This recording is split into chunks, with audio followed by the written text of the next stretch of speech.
এটা ছিল সানডে, আর যাচ্ছিলাম পিসিদার বাড়ি। তো ফাইনালি পিসিদার বাড়ি চলে এসেছি, আর এখানে দেখলাম যে বিশাল বড় দিঘি। তো নৌকোতে করে পুরো দিঘিটা ঘুরছিলাম, আর এটা কিন্তু পিসিদিদাদেরই দিঘিটা।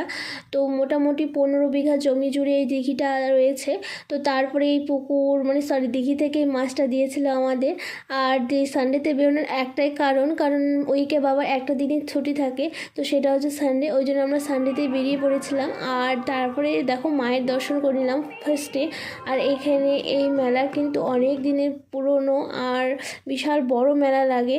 তো একটু একটু করে সারা মেলা ঘুরছিলাম, আর এখানে জুয়েলারির দোকান এসে জুয়েলারিগুলো দেখে নিচ্ছিলাম। তো খুব একটা ভালো লাগনি। তো তারপরে জিলেপি কাকুর দোকানে এসে জিলেপি প্যাঁচ দিচ্ছে কীভাবে সেটা দেখতেই পেলে। তো সেখান থেকে গরম গরম জিলেপি নিয়ে আর গরম পাঁপড় নিয়ে চলে এলাম ভাগ্যের পরীক্ষা করতে। আর এখানে কিন্তু ভাগ্যে কিছুই ওঠেনি, ওই জন্য সেরকম কোনো কিছু দেখিনি। তো যা যা নেওয়ার নিয়ে ফাইনালি বাড়ি চলে এসেছি। বা